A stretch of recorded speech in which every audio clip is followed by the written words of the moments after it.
What's up, everybody? I'm gonna making this short, quick video. Um, what's the hardest part of driving an 18 wheeler?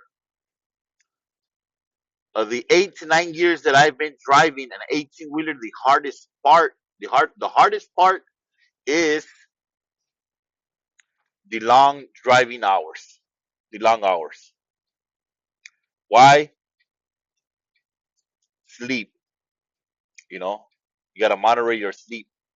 You gotta make sure you get some sleep. If I got a 14-hour drive for the day, if I have a 14-hour drive for the day, I want to make sure I get enough sleep to maintain that 14-hour drive safe, alert.